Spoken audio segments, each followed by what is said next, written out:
I'm really here to be a support. I'm not here to be a boss. I'm here to be a supporter, play a supporting role. Mr. Ahmed is still your leader. Will be your leader. I'm just working again. I'm just working in conjunction, in partnership, in collaboration with Mr. Ahmed, so we can provide the best experiences for our students. So that's one part of what I wanted to do, is say hello to everyone. And the next purpose of this meeting is just to kind of give you an overview of how we will engage English instruction for this academic year. And Miss Lemia, is that how? Lamia, yeah. I'm sorry, I'm Lemia. terrible with names. Yeah, all names. Lamia. I'm terrible with all names, not just Arabic No. names, but any name. It could be an English name. It's all right. I'm just bad with names. I don't even know how to pronounce my own name. So there you go. So Ms. Lemia, I want to make sure that you communicate this with the ladies. And I guess that's a good starting point, is that there will be no difference between what we do in the male section and the female section. Obviously there's going to be some slight variations, because, just because of logistics or whatever. But for the most part, we're going to be one cohesive unit.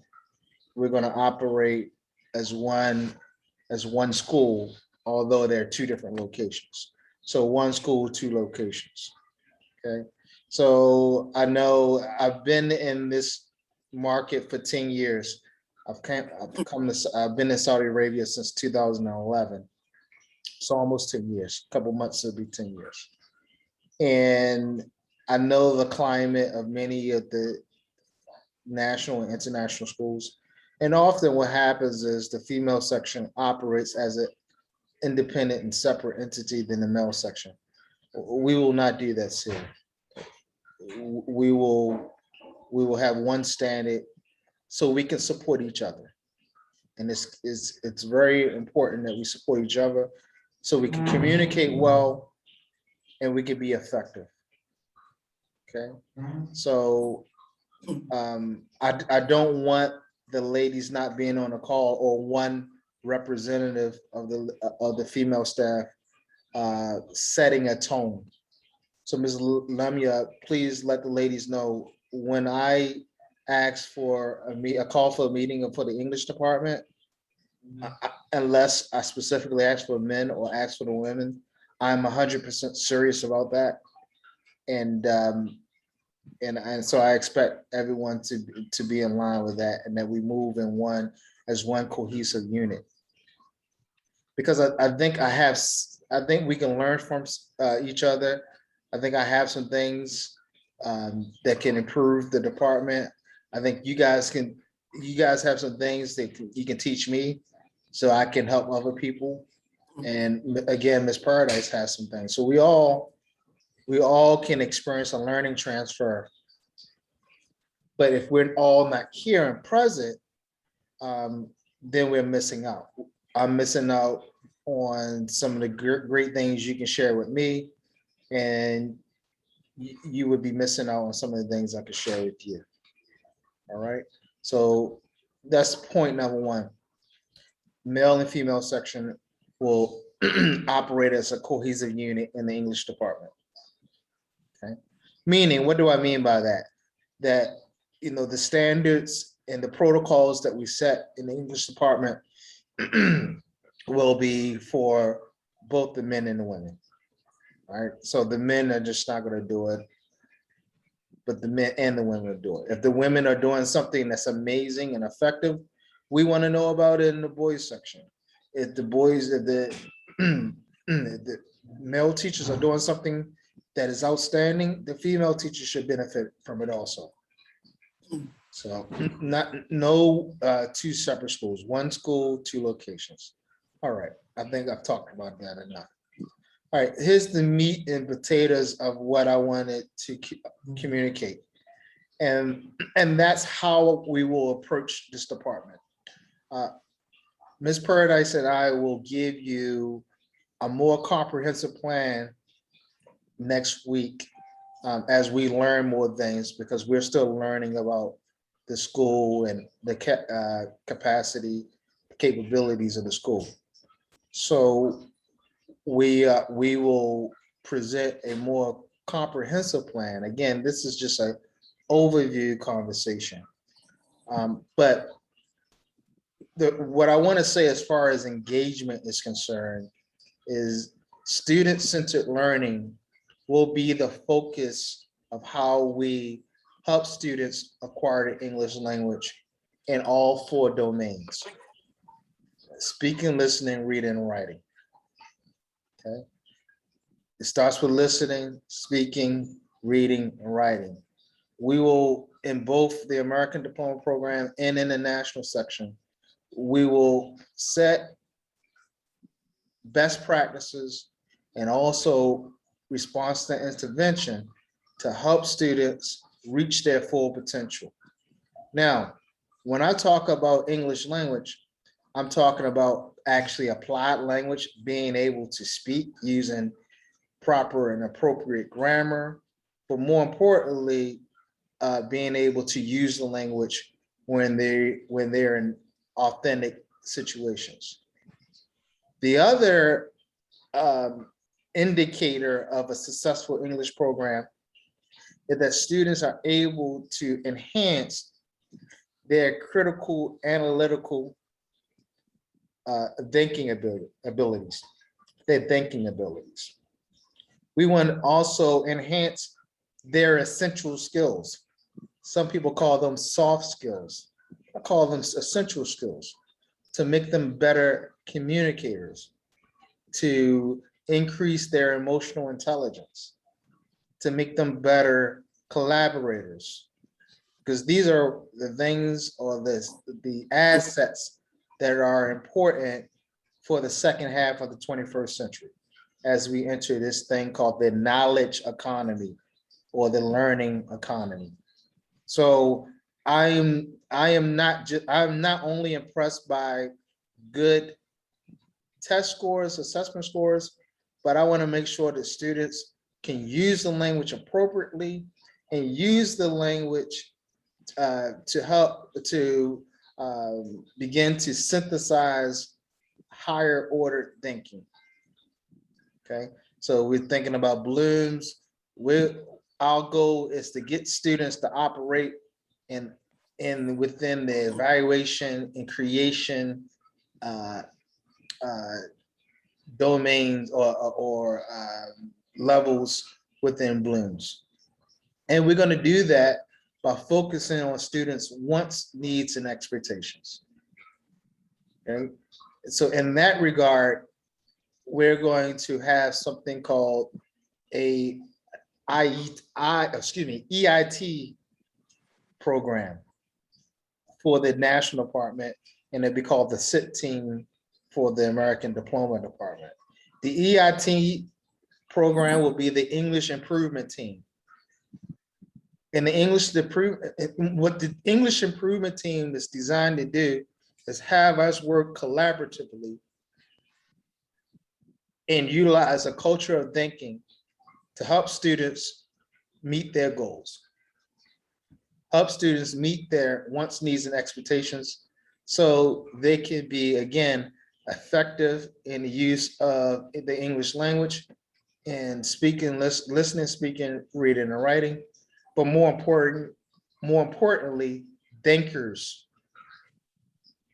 which can be laterally used between Arabic, English, and any other language they know, because we don't think within a language. However, if we're teaching in appropriate context, the English department should be helping students with their critical thinking skills, their analytical thinking skills. And that's what we're going to set out to do.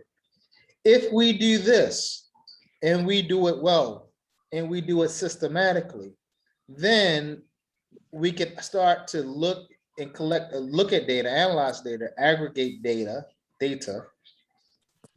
from a perspective of evidence-based learning.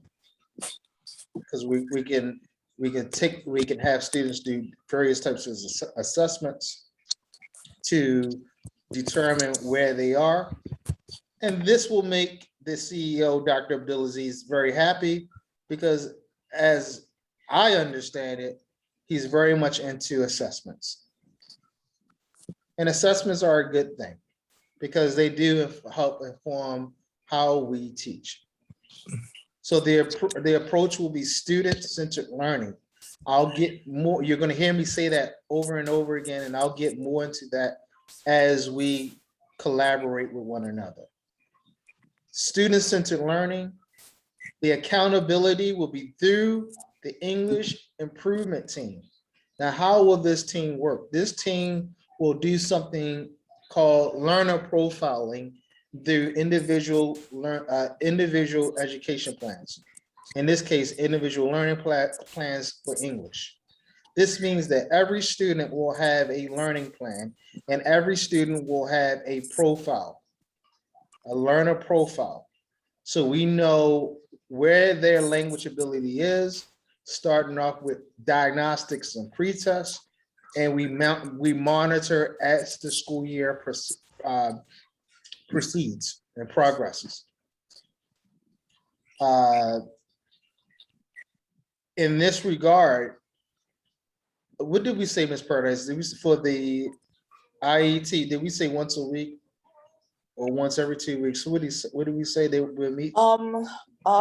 We wrote in the plan monthly, but I underlined it so that we could look, discuss it with the team to see if that's, or if that's what you feel is best.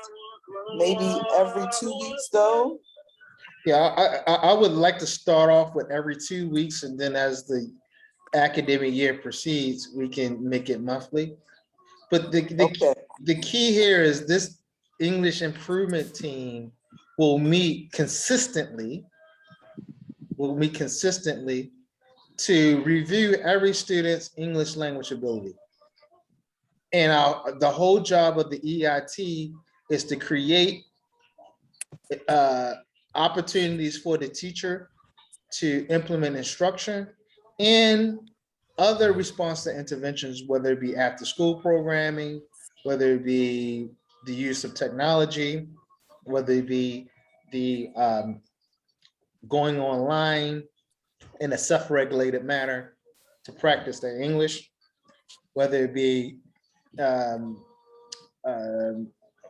proctoring and sponsoring activities that are going to promote English language acquisition, activities such as spelling bees, young explorers,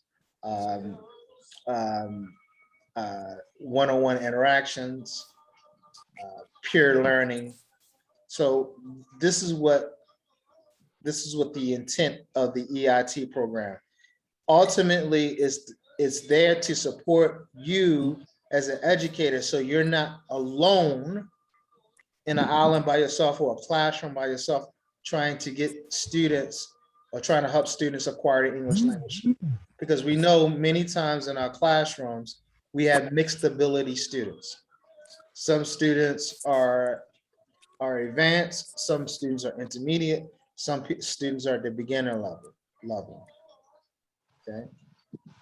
If we do this well, then when Dr. Abdulaziz wants to have students take the IELTS or mini IELTS or TOEFL or whatever test, the students will be prepared. Why? Because our actions are student-centered and we're focusing on students' wants, needs, and expectations at all times. What does this mean for you? This means that teaching out of the book will not be the only method. Prabhu said that there's no best method. And when we have a classroom of mixed ability students, this means we must try and utilize different methods. But I also understand that you're only one person in a classroom with maybe 15 to 20 students. So you need support.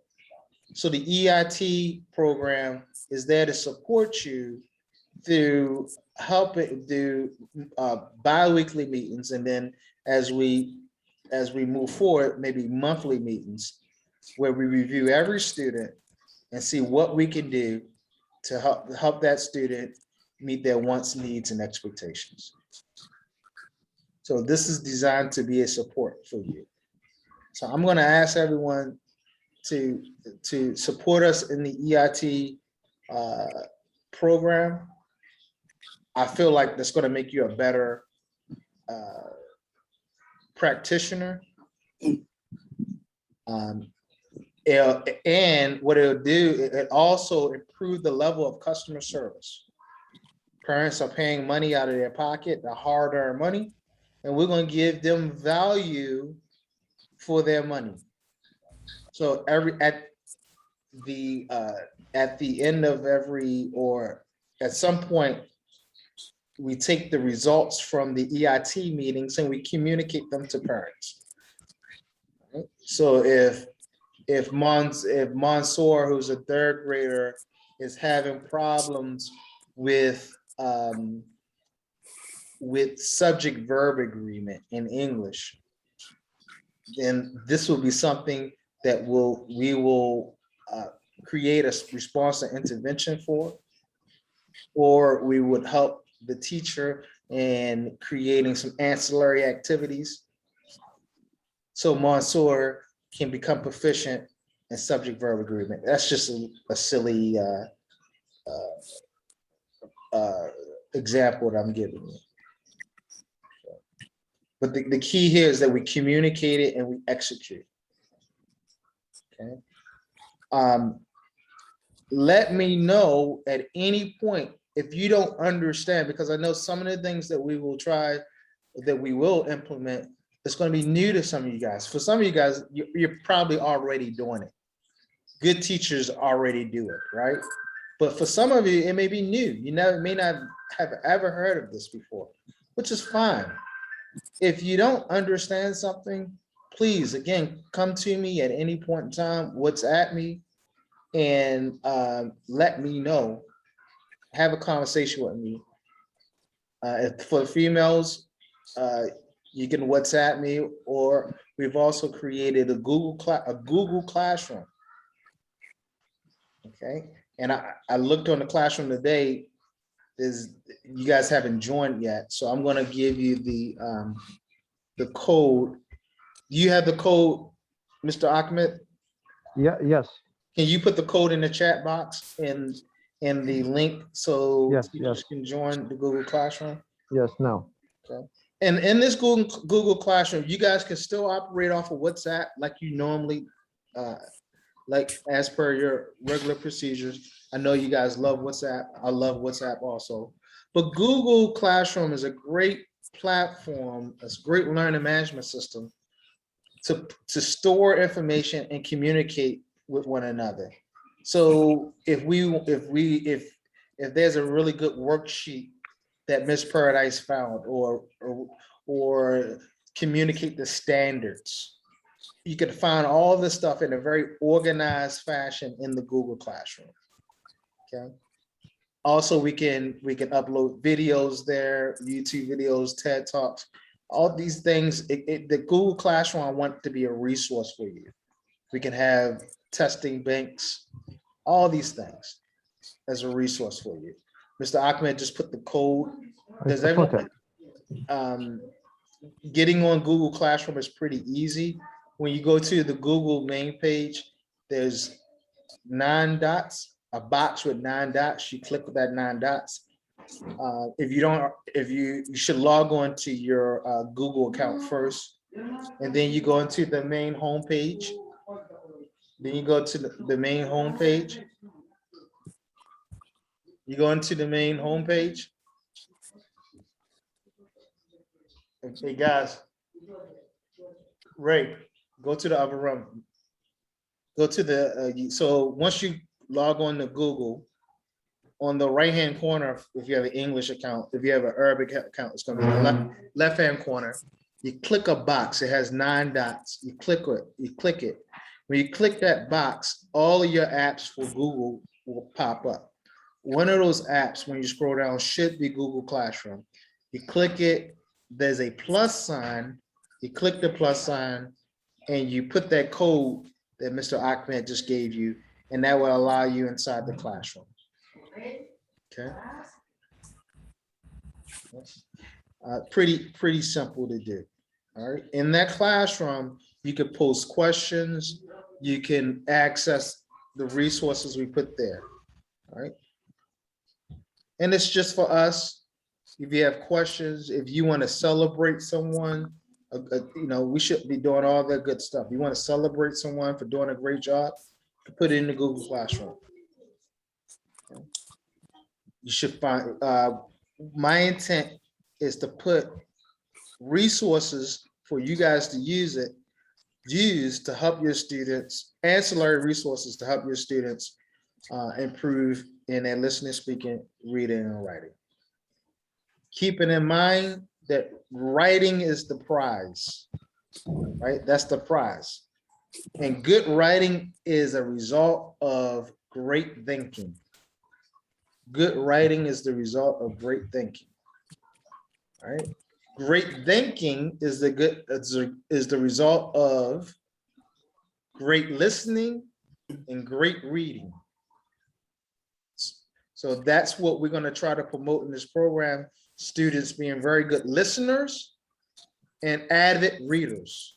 So one of the programs I would like to institute, especially in the American Diploma program, is a book club. But we could do the same thing in the English department, the national program. It's a book club. And keep in mind the books can be physical books or digital books. There's a great website called Vooks, VOOKS, where all the books are digital. And Sir? yes. Sir? Could I ask you a question, please? Sure. What do you think is the most challenging skill for students? It depends on the student. The most challenging skill, I can answer that hands down, is writing. That's the most challenging skill for anyone, whether you're native, non-native, because writing is difficult. Because writing is a higher order activity. Okay. After writing, the most difficult activity for a student when it comes to language arts would be deciphering information, processing information. So things like inferences, drawing conclusions, comparing, contrasting, evaluations, things like this. Listening and speaking is the issue of confidence. So for some students, that's very effective. That's an effective aspect. So whether they're shy, now outgoing students won't have an issue with this, right? But your shyer students will. And this could be a plus or minus when you talk about mixed ability classrooms. Because sometimes when you have students who maybe they go to UK every summer. In some cases, they might even have a British passport or an American passport or an Australian passport. And their English is better than a native or like native or native. And then when they're in the classroom with folks, with students, learners, peers who have no English at all, or don't get to practice their English on a regular basis, that could be very intimidating for that young person who English is not at that level. So this is where the EIT comes in to help support you with helping build the level of advocacy for that young person. Hopefully that answers your question. Yeah, so as you said, so the listening and the speaking depend on the student's confidence, right? That's a confidence issue, yes. Yes, and the writing and the reading depend on the student's abilities, right? Writing and reading depends on the student's ability. Absolutely, absolutely, which needs to be nourished over time. But for some students, who have confidence and who have, who are able to, to manage all the skills. They say that, for example, listening and writing are really the most challenging. You're saying that listening and writing is the most challenging? Yes, the listening and the writing, yes. For the Yeah. students who really have confidence. Yeah, so listening is a confidence issue. Writing is a skill issue. Writing is, number one, no one ever masters writing. No one ever masters writing. Writing is an issue of confidence. It's also an issue of interest. And it's an issue of how well you understand something, right? So writing is definitely the hardest thing. Now, listening is difficult for a beginner or someone who has low level advocacy. Okay. But so that's why we give practice. We give listening practice. This is why if we use the teacher paradigm, then you could help your students become more effective listeners by using a paradigm. What's the number one thing we do? We teach in context. Everything is in context. Everything is repetition and then iteration. Repetition for a beginner speaker, repetition, and then iteration. So one of the things I'm going to do as I walk around the classrooms in the next couple of weeks is I'm looking to see how well do you model your lessons? Are you modeling your lessons? How many times do you repeat? I'm going to look around and see whether your classrooms are representative, are resources for students to thrive, to build their confidence. What do I mean by that? In a classroom, if in a classroom, it doesn't matter what the subject is, students can build their confidence because the answer is somewhere always in the classroom, whether on the bulletin board, on the ceiling, on the blackboard or the whiteboard, the answer should be somewhere for the student. This is how we build confidence. We're not going to leave students on an island by themselves, and we're not going to take a game show approach or a teacher-based approach. We're going to use a student-based approach. Again, going back students' wants, needs, and expectations. Making sure that everything we do is contextual. Now, don't get me wrong, it's not a magic bullet and it takes some time, but we're going to utilize best practices. Any other questions? Well, I think, as I understood you well, I believe that it's a question of practice, because the more the student practices, the more it gets a matter of habit. So if the student practices a lot, so the skills for him or for her becomes something that is not challenging, something that is really manageable, right? Right. So I agree, practice is important. In fact, that's what learning is about. Learning is about practice. However, the practice must be initially guided practice, especially when we talk about language acquisition, any language. Language acquisition must be guided, and before guidance, there must be context. If you don't create context first, context that the student understands, then the guided practice is not going to be worth anything. So we create context, the practice, guided practice, but before you get to the guided practice, what they are practicing must be contextual, must be meaningful to their lives, must be authentic. That means the language must be authentic. The language must be appropriate, and it must be at level. So we're talking about first graders, second graders, or beginning speakers. there should be no one in, because I enabled the waiting room. So there should be no waiting room. So if the language is contextual, appropriate, meaning what we're using high frequency words for young learners, primary learners, they're sight words, and we use high, and then for first, second, Sorry for interrupting, Mr. Ray, but some colleagues say that they can't join us.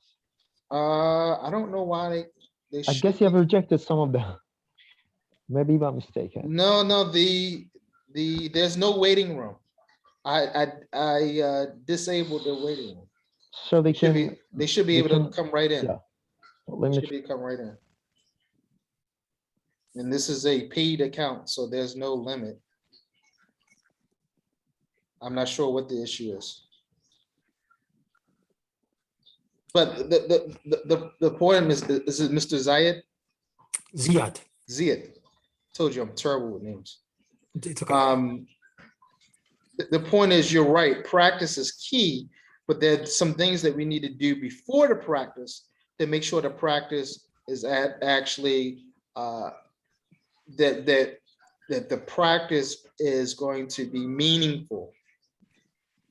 All right, meaningful. All right. Remember, if we go back to crashing, right? We need comprehensible inputs. Right?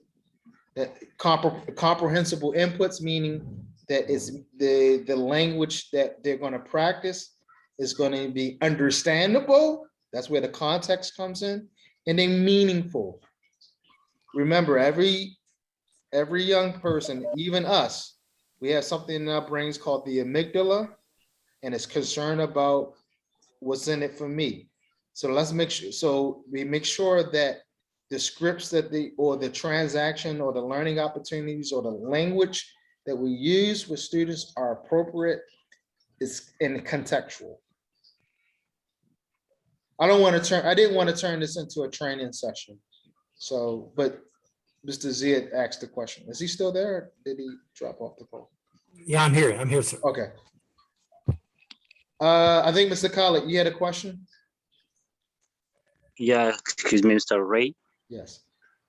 I'm sorry. Do you have, concerning the EIT program, do you have any previously prepared program, or is it going to be left for teachers to be creative? No, so the EIT program is a collaborative effort, and it's very casual. We will meet again bi-weekly, and then as the semester moves on or academic year moves on, we'll meet monthly. But it's a casual deal where the teacher will come in with his or her students, and as a team, the teacher will say, okay, let's say you have Mansour, and Mansour is having problems. He's having problems reading words with 2 syllables. And so you would present that to the EIT team, present your concerns about Mansour. We will look at the work that you have done with Mansour, the previous work. We will look at the assessments. We'll look at previous notes that we have about Mansour, and we'll try to figure out as a team how we can support you in Mansour. So direct instruction in the classroom, and then what Mansour could do on his own for some practice, what maybe his parents can help him with. We'll communicate that plan with the parents and obviously the student. May I add something? May I add something just to make sure that everybody is clear on what our EITs will be doing? As Mr. Ray said, it's a collaborative setting. So what you're bringing is the challenge is when you're teaching with every child, there's something that you feel that they need to improve upon. Even if it's a student who's on level, you want to be able to address the needs of that student who's on level to enhance him. But what we find is within groups, especially groups of educators, there's a wealth of knowledge. Maybe you as an individual teacher may not have the time or even ability to focus on each particular challenge. But if you're sitting in a group with your peers and your colleagues, someone may have a best practice that they've instituted that has worked with a student who's similar, not the same, but similar, that has a similar challenge that you're having with a particular student. So basically what we want to do is use the knowledge that's present. There are things that Mr. Ray will add from his experience and his knowledge base, but within the team, we will work to help each other to meet each student's individual needs. Because a lot of times when people hear the word differentiation and things like this, they think that it means teaching, you have to have several different lessons for every different student. Sometimes it could be the way you differentiate your activity.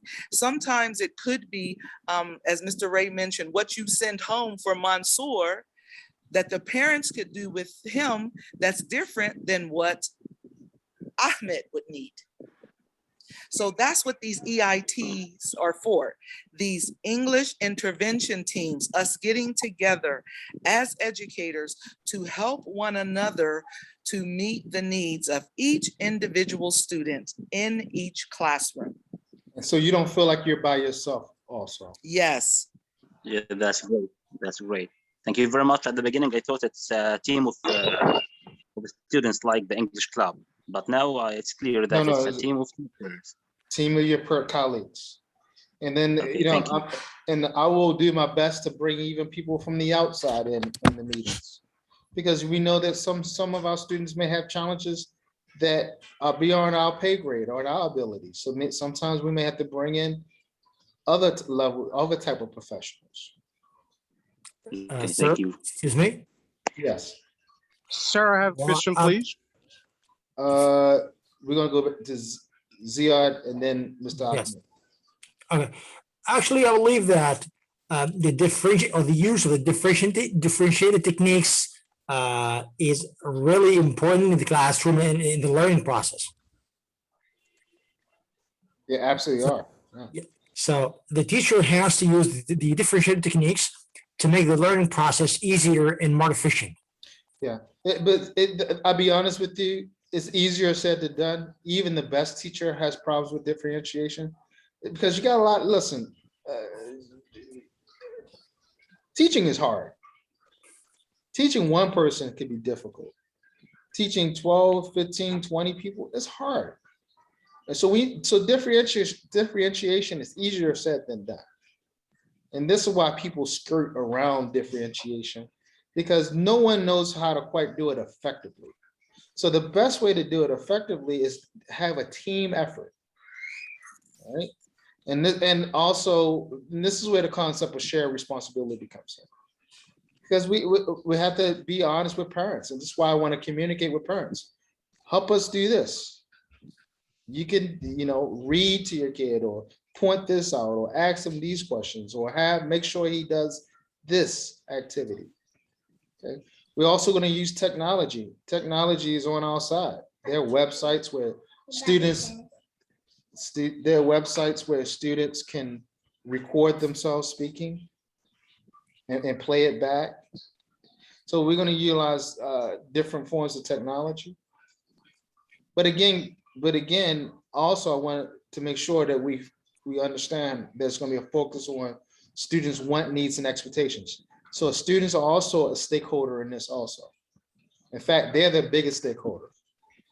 So we have to get to know the student, figure out what their likes are, what their interests are, only not to entertain them, not to be their best friend, but to get data so we understand what they identify with. Right? So, if the latest, if they're playing Roblox or they're playing Among Us, that we understand what these games are and have them explain it to us and watch how their English improves, because now they're explaining something that they enjoy. Oh, Roblox or Among Us and the what is it? The imposter. Imposter, that's a big word, isn't it? All right, especially for a primary kid, that's not a high frequency word. But these young folks are using words like imposter because they're playing these video games that are very highly complicated. And most of these games are in English. So let's utilize technology the best way we can and utilize each other is the key. I don't want to hold you guys for a very, very long time. It's 3:52 now. Are there any other questions? Oh, one other point that I failed to mention. Next week, or I think we said the week after next, right, Mr. Ahmed? We're gonna, in order to institute this learner profile, every student will have a learner profile. All right, and this is a record that you're going to keep on each student with their diagnostic scores, notes that you've taken about them. May I mention a point, Mr.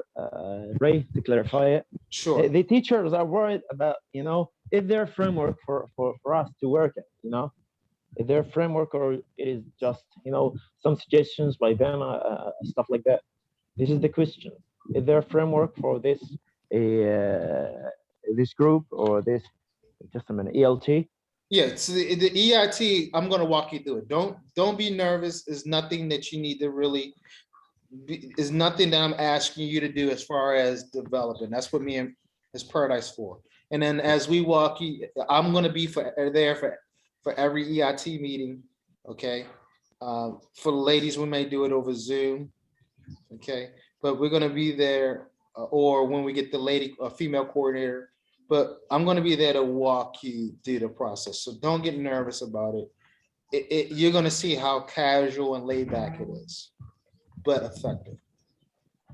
But what I was going to mention is, because I wanted to make this under an hour, is we're going to also do diagnostics.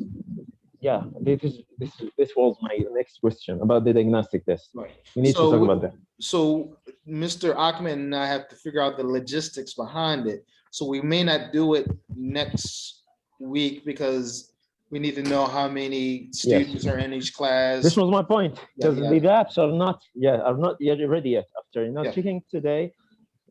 So maybe 2 weeks from now, we'll do the diagnostics. But in order for this to work, we have to do a diagnostic test on an English level, English language ability. The diagnostic would be threefold. It would be a speaking interview where students have to speak. Okay, this will check their speaking and listening. Someone will be the invigilator, someone would be the recorder. I forgot what it's called. And you will give the students scores based on their listening and speaking ability. Then they will take a diagnostic test based on the grade level. So if they're in the 3rd grade, they're going to take the 2nd grade diagnostic to make sure that to see what grade level they're at. If they're not doing, if they get frustrated, let's say they're going into the 3rd grade and they get frustrated, then with the 2nd grade test, we'll give them the 1st grade test. Okay, but we need to have some hard data as to what their abilities are within speaking and listening, and then reading, and then we'll have them also do a writing prompt, an age-appropriate writing prompt. Obviously, for the younger learners, it's going to be, issue of writing words, sentences, and then for the older folks, the intermediate learners, it's going to be a paragraph. So with the diagnostic test, we can keep a close eye on every student, right?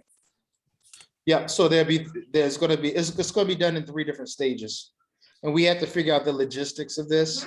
But again, one will be an interview, and the interview is going to be short. You don't have to spend 10 minutes, 15 minutes with students. You can figure it out you can figure it out in 1 or 2 minutes. You can run through the interviews with a student. Okay. What I would suggest is there's a student profiling form that I created. You could use that as questions for the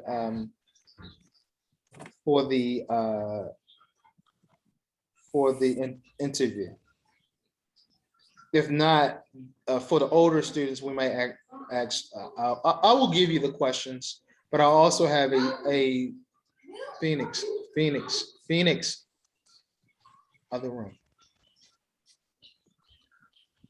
I will give you questions for the interview, but I also have a what they call a student profiling form, which is good because it's a great way to get to know your student. So you can knock 2 birds with one stone. You can have them, you can complete the form out with them, check their listening and speaking abilities, and then grade them accordingly on the form. I think we'll do it that way, and then you can submit the form in the student file. Probably do it. We probably will do it that way. Okay. Great. So yeah, so there'll be an interview that will look at their listening and speaking.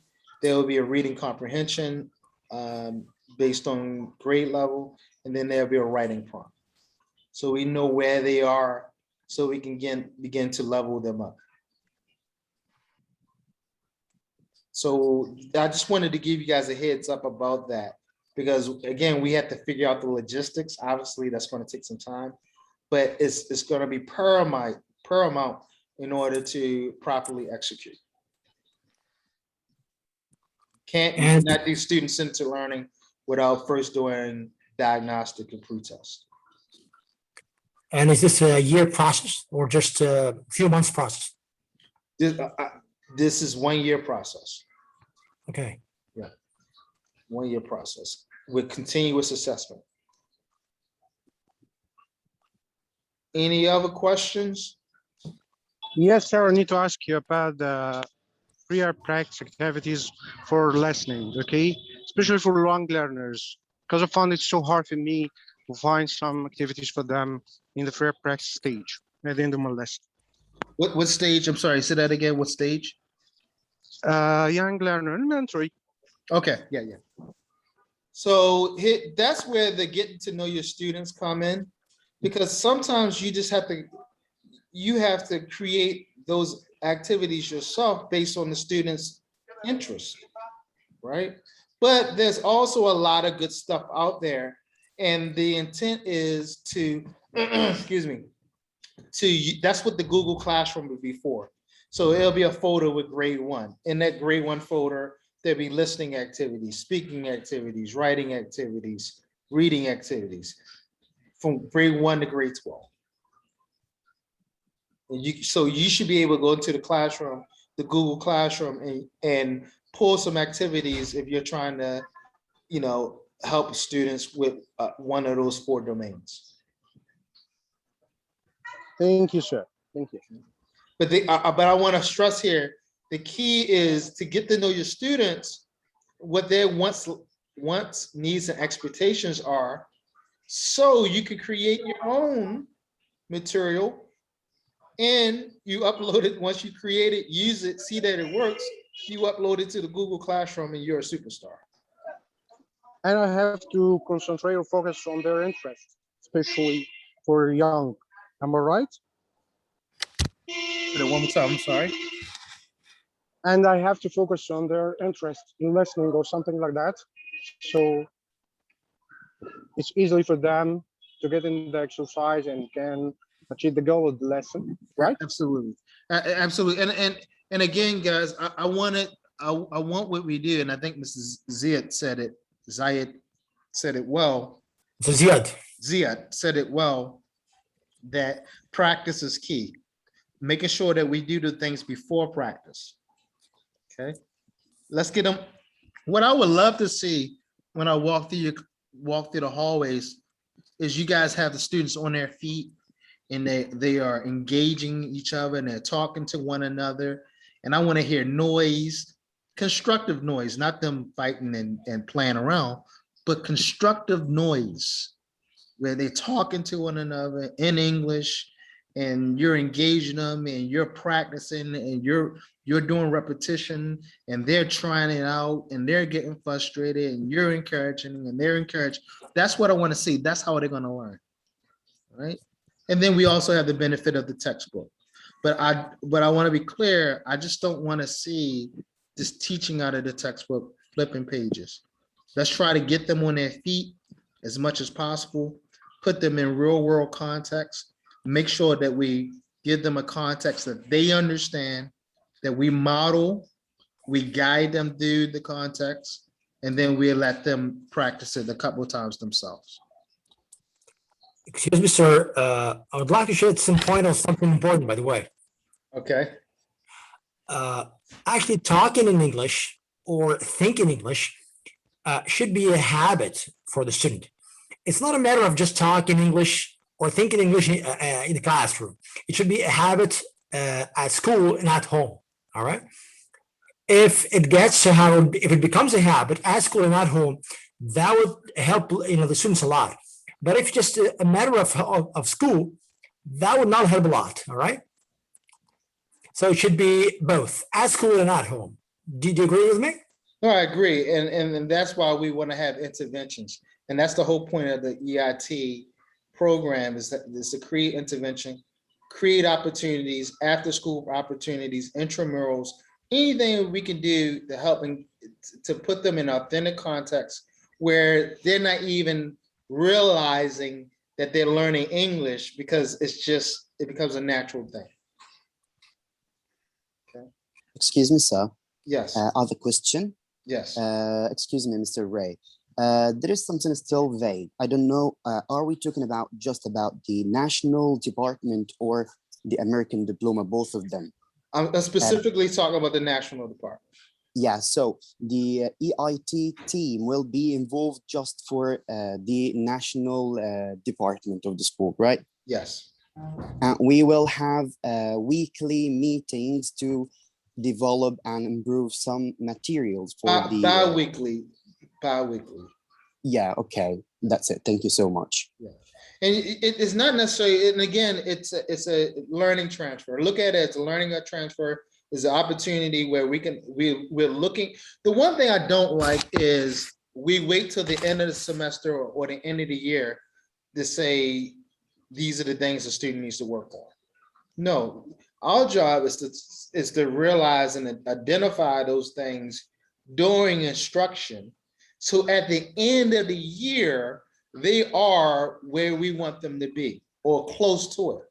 So one of the things Ms. Paradise and I are working on is creating indicators of success or outcomes, so we can tangibly look and say, okay, for the English program, at the end of the year, our first graders should be able to do this, this, and this. And if they able to, and if we gave them an assessment at the end of the year and they able to do this, this, and this, happy.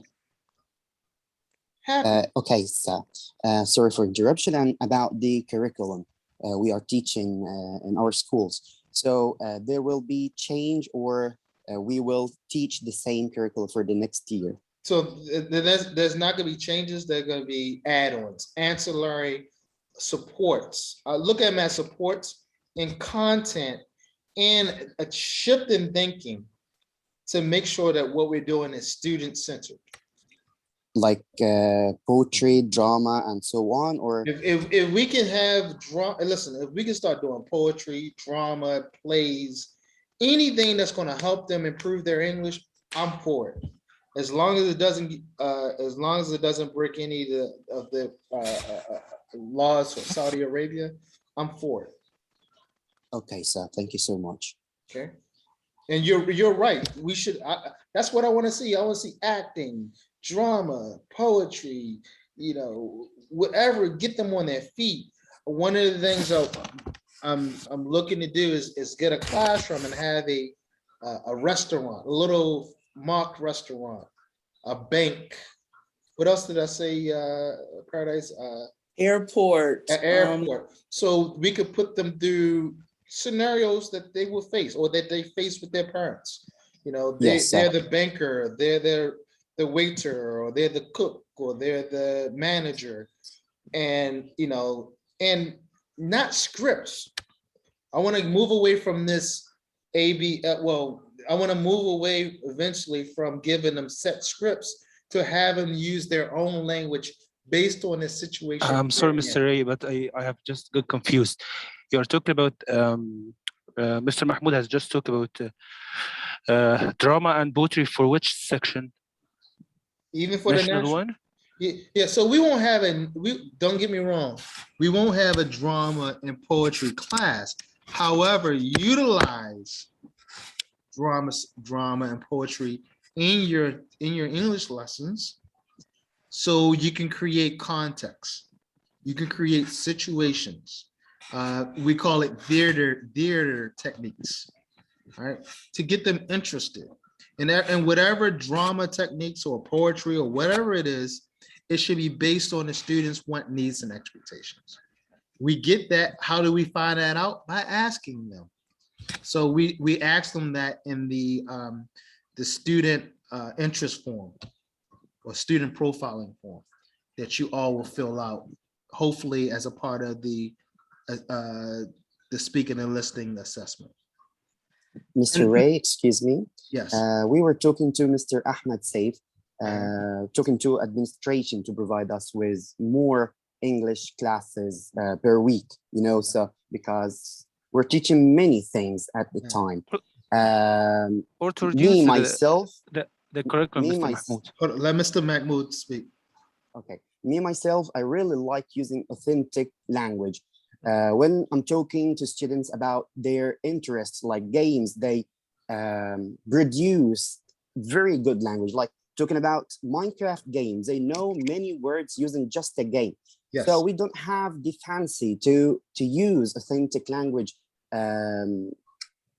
while our teaching the class. So we need to be provided with time to provide this, you know, so provide students with authentic language and speaking practice.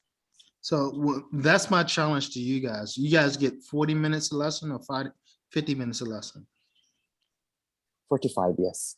45. My challenge to you guys will be to balance the textbook with moments and opportunity, to use the textbook as a resource and not as your primary asset. The primary asset is you, the teacher, and the students. All right, communicative approach, right? So that's the primary asset. So, but working the textbook in, because the text has value. Okay. Yes, so, Mr. Ray, but they asked us to finish the whole book, both of them, workbook and class book, by the end of the year. But we can do that while involving some authentic language or something else, for example. So that's May I make a suggestion as to how you could do that? Sure.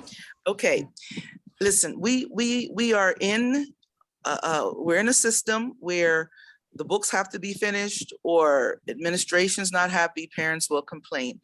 We could address this in a variety of different ways. We could address it through clubs. You could address it through activities. You could address it through projects. It doesn't mean abandoning the books. You could, let's say, for example, a student is studying ecosystems in science. I know that in the national school, that's something different, but I'm just giving that as an example. Let's say they're studying the earth in science, and you have a group of students who are really into science. Those students could produce a project within the science, that particular science skill that they love, and present it. You could present that in your morning assembly, but they have to do it within the English language. You could address these needs in other ways other than thinking, okay, now I got to, we don't want you to think that you have to take from your what the administration is demanding you, and I got to add something else. Find different ways, different approaches to meet the needs while using the books. So that's one suggestion. I wanted to ask, I asked this previously, but I want to know from you all, because you all are the teachers, what did you all have an annual plan that you followed last year to teach these books? Hello? Yes, Miss Paradise, I'm here. Did you all have annual plans? Because I think by us looking at the annual plans, I think that would be a good place for us to start. And we can brainstorm from those plans, because in the annual plans, you had a plan to complete your books. We can brainstorm from those plans ways that we can find activities or projects or clubs or whatever we can do to pull out the authenticity that we want in the language. That doesn't just mean open the book, unit 1, page this. How can we make that page 1 more realistic? But if you all don't have plans, that's what I'm asking. Do you all have plans so that that can be a springboard for us to start this process? Yes, ma'am. Because you're already accustomed to that. You're already accustomed to those. Okay, Miss Paradise. Yes, we have annual plans. Okay. For me, for example, I'm teaching grade 6 and I'm teaching family and friends. Okay. We have 14 units. Each unit has 8 lessons. Okay. So there are some lessons we don't need to teach them, but if we skip them, the students will tell their parents, and the parents may complain about all right. this. So let's address this. Mr. Ray, before you address it, could I just ask that Sure. the plans be uploaded to the Google Classroom so that Mr. Ray and I have access to them? I want to see them, and then Mr. Ray, he's going to address ways that it can happen, and I can look at them because I'm more of an analytical thinker and I'm a visual learner, so I need to see it. And then once I see it, then I can suggest things, and Mr. Ray, and I can suggest things to Mr. Ray, and he can use what he has of knowledge to help us to find ways. Because I understand, I've worked in schools many years here. I understand that the parents want to see every page in the book. There has to be writing every page in the book. However, if they see that their children are learning the language with these things that we're going to introduce, I think that could pull a little bit of the pressure off of you all as teachers, but I need to see the plan. So whatever plans are available from K to 12, could they please be uploaded to the Google Classroom I need to see them. Mr. Paradise, you're talking about something 100% correct. Okay, we know that all we are seeking for is the students' development. Okay, so I believe that Mr. Ahmed Saif has the plans for the curriculum, okay? But I'm talking about that parents sometimes don't know this concept. They need to see and to find their children's book finished and completed and answered. So let me say this, Mr. Manuel, and I get you. I'm tracking with you.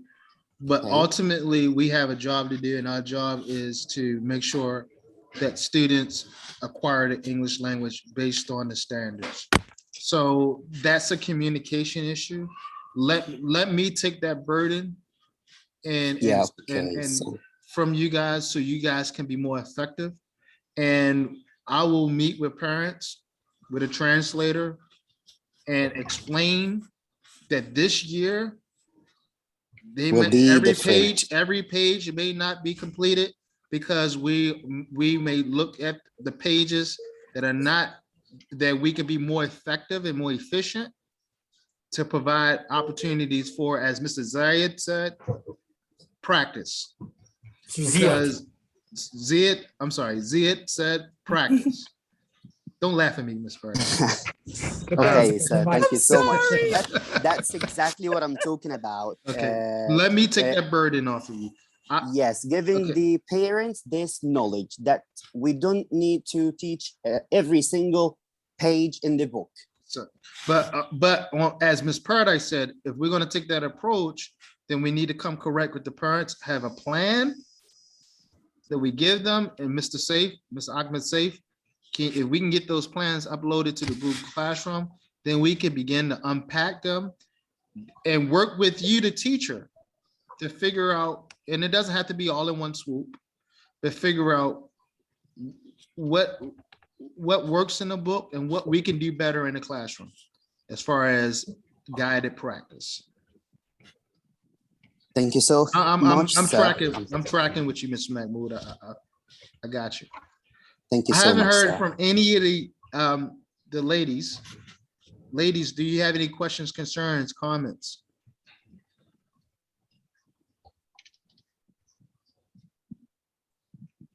I don't No? think they have questions. I think No they questions? They don't have questions. All right, well, if Mr. Ahmed, do you have anything to say? No, thanks. I guess there are no questions, I guess. All right. Well, Is there any questions, guys? my last comment is that I think the teacher's job is really important in the classroom. So the teacher should be, a good actor, all right, to make the learning process really enjoyable, right? Well, is modeling. That's what I said about, the key is modeling. To set the lesson up for effective practice. And that practice can be in a book, or that practice can be communicative. All right. And I think there should be a balance between book and communicative. All right. So, and I have no problem with telling parents, hey, look, every page will not be completed. If you want every page complete, no problem. Your student will not learn English. If you want your students to learn English and be effective, let us try to do it a way that is research-based and effective.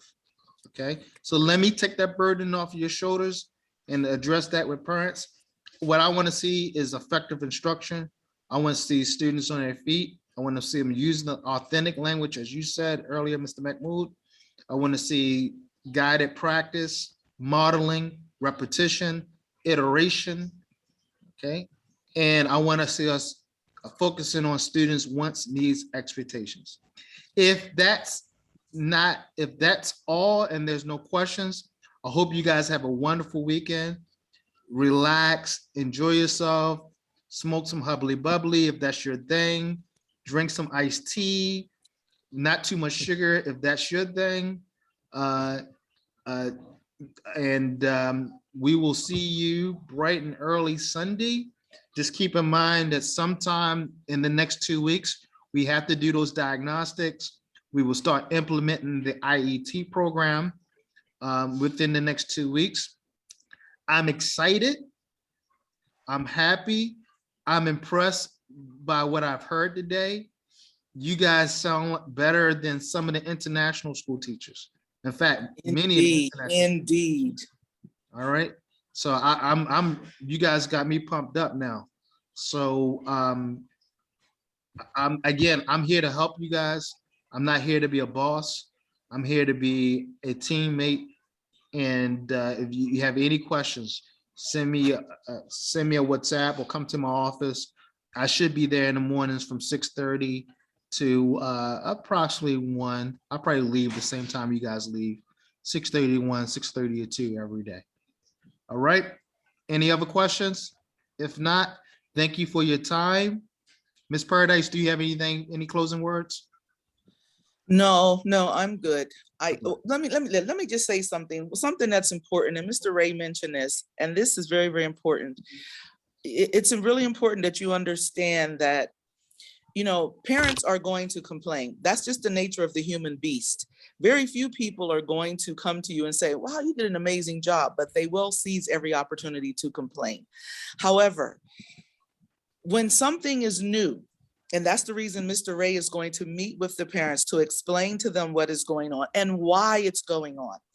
When something is new, people are not apt to accept change easily.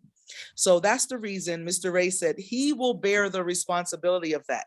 Once he makes it clear with proof, because research is proof. So people who have far more knowledge than we do have said A, B, C, and D works, and E, F, G, and H don't work. And once that is made clear to them, the process of change for the parents will become a little easier, because we need them on our side. Because once we send things home that we need them to do, as I think it was Mr. Ziad mentioned, we need them to work in the language outside of school. They may be more willing to encourage their children to participate in whatever those activities or those assignments, whatever it is that we send home are. But it's really important. Mr. Ray is going to meet with them to explain why the change is occurring. And then once that happens and they see their children actively engaged in the language, I think, and Allah knows best, we'll receive less complaints, and you'll find that you're going to be happier as a teacher. Your students are going to be happier because they're getting what they came to school to get, and their parents as a result are going to be happier.